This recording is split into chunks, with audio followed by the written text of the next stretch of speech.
Donc, je m'appelle Sophia Taouri, je suis chargée de développement social et urbain à l'APES et on va parler du projet VRAC aujourd'hui.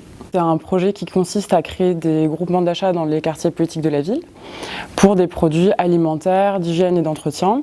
Et l'originalité du projet, c'est que ces produits sont issus d'une production qui est le plus locale possible, qui est biologique ou en tout cas issue d'une agriculture paysanne et durable.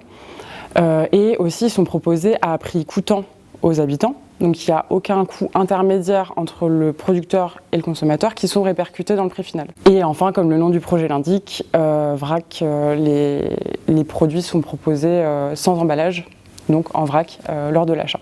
C'est un projet qui est né en 2013 à Lyon originellement et en Ile-de-France il n'y a que Paris qui dispose d'un groupement d'achat à l'heure actuelle. Donc nous on va ouvrir le premier groupement d'achat, le deuxième groupement d'achat en Ile-de-France hors Paris et qui du coup concernera les villes de Gennevilliers, de Nanterre, d'Asnières-sur-Seine et de Carrières-sur-Seine.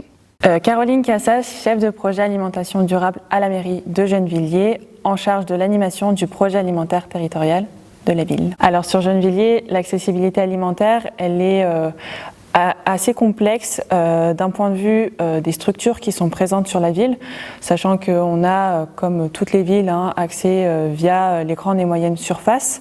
Néanmoins, on ne peut pas dire que ce soit satisfaisant.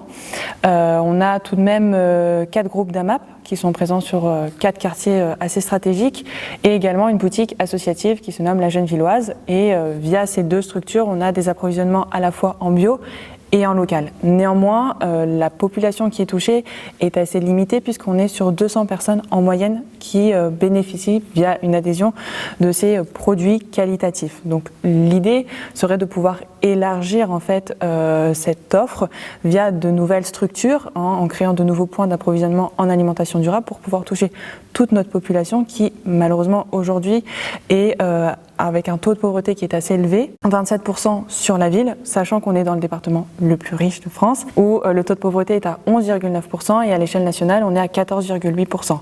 Et aussi, il faut savoir que sur Gennevilliers, 60% des logements sont des logements sociaux. Donc on a vraiment une question d'accessibilité alimentaire qui est très importante, où l'offre n'est pas encore adaptée à l'heure actuelle, avec une réponse à la fois en qualité et également accessible via le prix. Le projet VRAC s'inscrit en fait dans notre stratégie alimentation durable, qui est en fait celle qui guide notre projet alimentaire territorial. En quoi elle fait sens? Elle fait sens puisque nous avons 4 axes stratégiques, dont le premier est la santé alimentaire et la justice alimentaire sociale. VRAC y répond.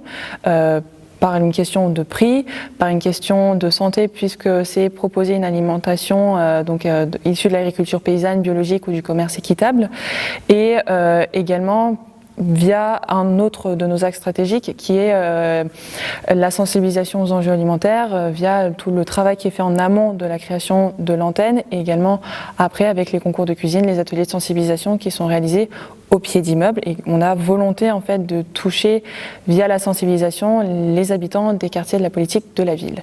Le projet du PAT déjà a permis en fait via tous les projets qu'on a développés, qu'on souhaite développer, notamment celui de VRAC, d'embarquer en fait toutes nos équipes derrière une labellisation, une reconnaissance. Donc pour VRAC, ça a été bénéfique puisqu'on a pu se mettre différents collègues autour de la table et échanger sur ce projet. Ça nous apporte effectivement des financements donc il y a les bailleurs sociaux effectivement qui financent, mais la collectivité peut via le PAT, les subventions qui ont été octroyées via l'appel à projet qui a été lancé, financer une partie, et c'est également bénéfique parce que ça le met en valeur via les réseaux en fait de PAT qui vont se créer, et notamment via les moments en fait où on peut valoriser via les réseaux sociaux, etc., cette démarche PAT et ce projet VRAC.